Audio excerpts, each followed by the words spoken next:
Hey guys, this is Jamie. So today I want to talk about, I guess, a subject, as always, which I haven't seen as much as it should be talked about.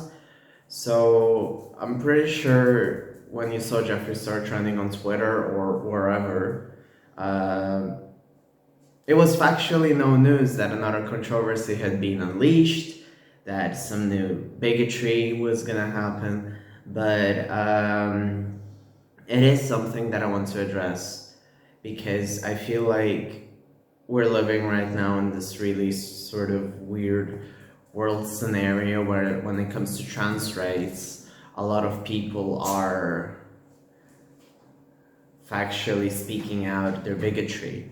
And Jeffree Star, which identifies as a person who is under the LGBT umbrella and under the trans umbrella, as far as I recall from back in the days, openly did a statement saying that they pronouns make no sense and that it was an invention during the pandemic. So I got very angry. I was really taken back. At that point, I was already sort of way past accepting Jeffree and everything, and I felt that a lot of things were off. And I had been on Jeffree for a while, but just seeing that made me even more angry because it kind of feels a bit heavier when someone from the LGBT community comes out and says something very, very bigoted, like non-binary people don't exist, there's only two genders, but I am of another gender. So that was really weird to hear. And I just feel like there's been a lot of negative legislations. There's also like weird people popping up like George Santos, who is gay but anti-gay. So people have been sort of going around the internet saying that he's just another one of those like conservative gay people. And in general, Jeffree did say in his video that he does identify as conservative at this point, which also raises the concern that, well, if you're conservative, that's pretty much an equation to racism at this point, which we already know that Jeffree has had controversies in the past over, and he has had different remarks, let's put it that way. And in general, it has been sort of like washed over, people forget about it, people move on from it. But when a person openly says they're conservative, specifically in this political climate, it really means that you should pretty much just rub the person out of your life at this point. And I also want to state that I'm not, how to put this, super pro-Democrat, because I do not enjoy Biden's administration, and factually, I am a socialist, a communist, whatever you want to call me.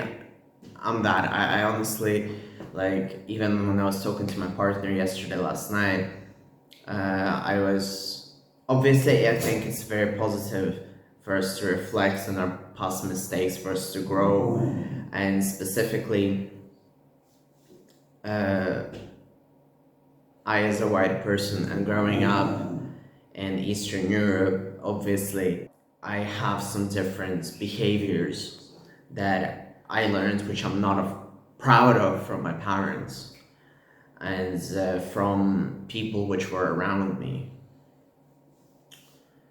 So everyone obviously needs to grow, but at this point, and specifically when you grow up in something, in a place as diverse as the United States, I really want to say that it's very important to be very self-aware and very sort of socially aware of what you're doing.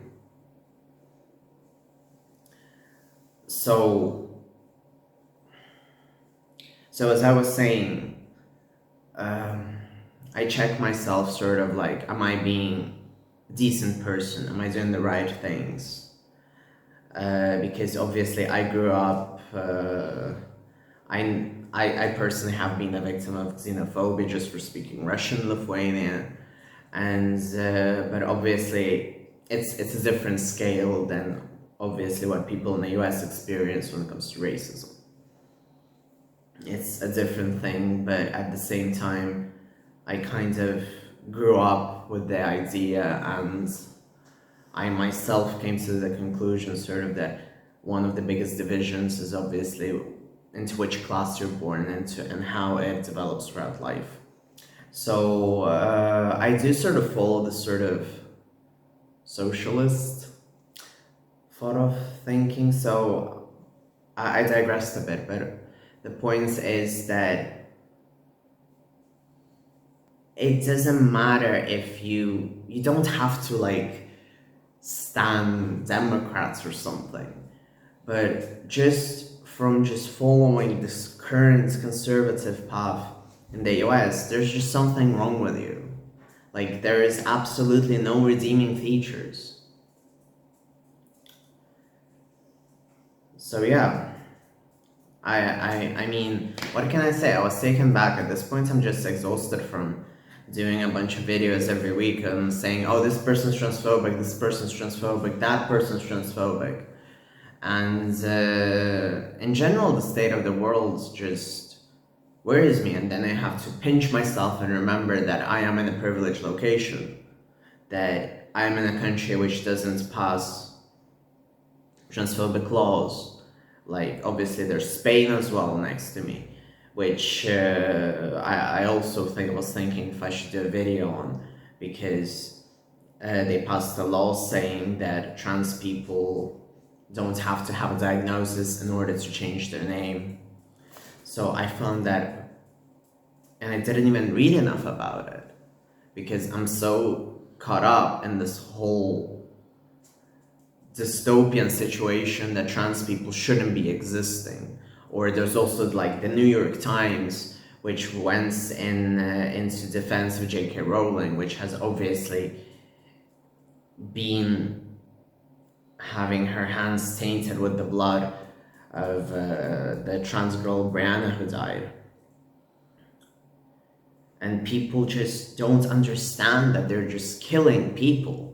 And it doesn't matter if we're trans or not. So when you show up in some fucking podcast and you're like, oh, there's only 2 genders, or you criticize pronouns, or you criticize the LGBT community, you are criticizing a very vulnerable community, and right now which is under massive attack. So it doesn't matter, like, are you pro-gun, against gun? Like, I don't know what cockroaches are happening in his head. But the fact that he is gonna be used or will be weaponized as another sort of gay which conservatives can stand behind is something that we really don't need in our climate.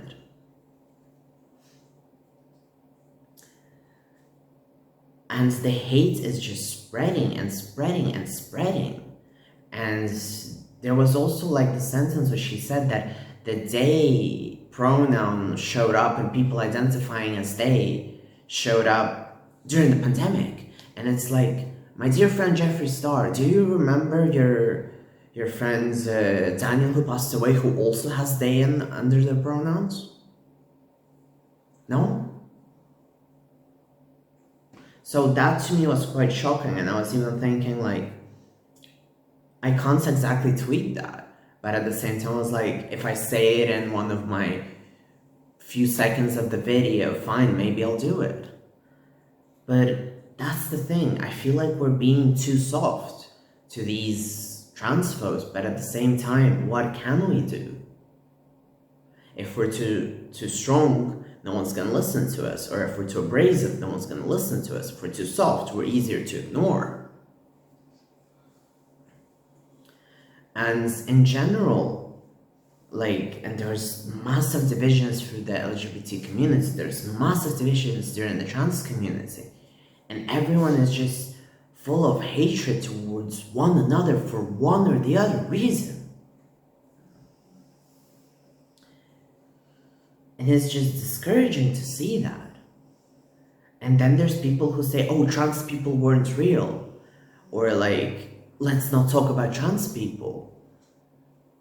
And I understand that, obviously, me being a binary dude, sure, I wear makeup, but that's it. That's sort of the only thing that can make people a bit confused about me. And to be honest, I just wore this wig just because I felt like it. So anyway, so when people tell me that trans people didn't exist, obviously I think of binary dudes who I remember through reading different articles, through different history books. Not books per se, but articles, because these things are very hard to come across. And I personally knew a trans guy, as I found out later as I grew up, which was someone who I encountered through my neighborhood. Not to put too much detail on it, but it was someone who I knew personally, and I had no idea. No one had any idea. And then, as the years went by and people got to know him, people sort of started spreading, hey, do you know that he's trans? And I understand that this is awful, that this was spread against his will, behind his back. But it also sort of put me in a situation where, and he has a very tragic backstory, not a backstory, but family story. And to think that I grew up in a similar background, in the similar neighborhood, and to hear something like that, and then to understand that I have the privilege of sitting here, of having a loving partner who understands me, to having a dog which is constantly poking me here. I am privileged, and people just don't understand that. People are very ungrateful. People like Jeffree just piss me off at this point, because they don't understand that if you were born literally in another city, or even in the same city, and you were born to a different family, you could have had a different story. You could have not been alive. And specifically, this is because of transphobes. This is because of people who want us erased. So why are you standing for them? Why are you saying that you want to be a conservative, or you are a conservative? And in Jeffree's cases, it infuriates me even more. As another guy who enjoys cross-dressing, and let's go there, I enjoy cross-dressing. I enjoy cross-dressing as much as any other gay guy who enjoys cross-dressing. I don't know the sexuality of every dude I've sucked dick on. I have sucked dick in the park. I don't know. I'm sure I've sucked a straight guy's dick. I'm sure it's happened more than once. But no dick is good enough for you to say, I want to be conservative, or I am conservative, and to spit on your own community. And I'm sorry, all those basketball players and everything, it's not to sort of kink shame, I guess, but it's sure, maybe you want someone more mask looking for your cross-dressing fantasy, but that's what it is. It's a fantasy. You are chasing a fantasy. And at the end of the day, these men that you're sleeping with, they might not identify as gay or bi or whatever Jeffree doesn't like to have in his partner. But they are still sleeping with you. They are still having gay sex with you, which is something you have an issue with within your own homophobic self and transphobic as well. So I'm sorry that this video went like into a bunch of places, but I just wanted to say that I am completely disgusted. I have been disgusted by his past actions. I'm aware that I have been dismissive of his actions in the past, and I truly hope I can grow even better. And